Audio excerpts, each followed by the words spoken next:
Now, one of the big criticisms that John Mahama has leveled against the current free SHS is that it is a huge cost item. It is not targeted. He even said recently at his Meet the Press that Ghana is the only country he knows that pays for boarding fees. And he talked about how that really is not practical. But he's doubling down and intending to pay for even more of it across private schools and then include first-year academic user fees. How is he intending to fund all of that? If I'll explain, we have had issues with boarding fees coming on board free SHS. When we introduced progressively free senior high school, we're paying the fees for day students and the school fees itself for even boarding students.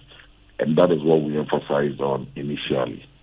That if you want to do free SHS, let's start from looking at day students, and then gradually, if you want to bring on board boarding schools, you can. But it is true, around the world, it is only Ghana that is paying for boarding fees for students. Most countries, everywhere where there is free education, it does not include boarding. And so that fact is there. We are also not saying we are going to pay residential user fees for students. We are saying we are going to pay academic user fees. Technically, it is just like the school fees. And we've done the costing.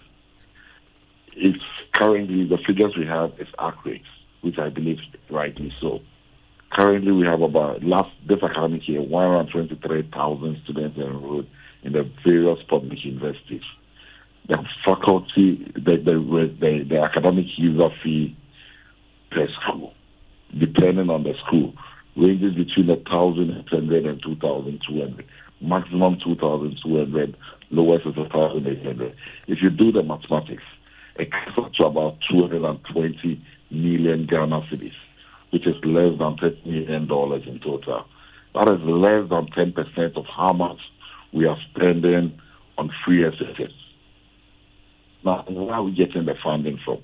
When we were leaving government, the Office of Government Machinery Budget was less than 700 million. It was 650-something million Ghana cedis.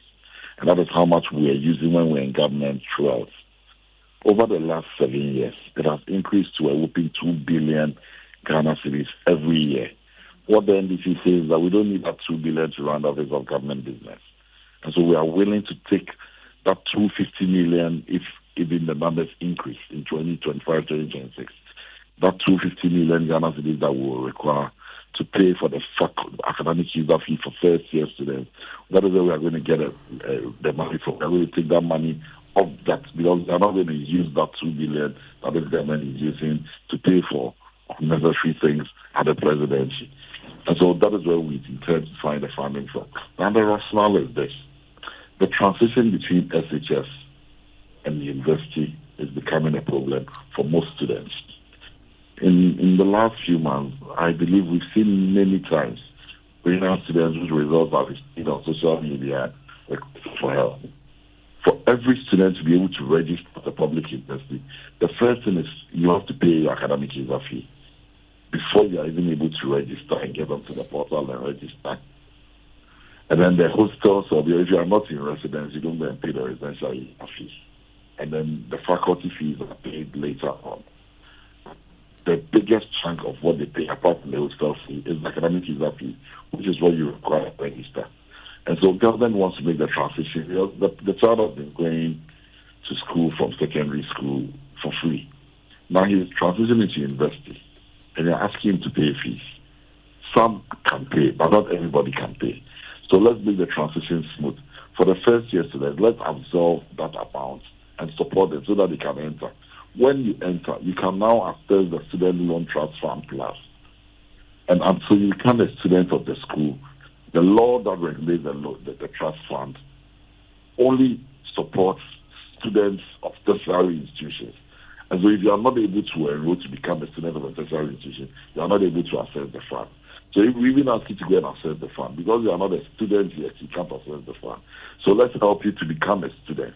And then when you are moving in second year and you are still poor, you cannot pay, then use the loan that you are accessing to pay the academic user fees.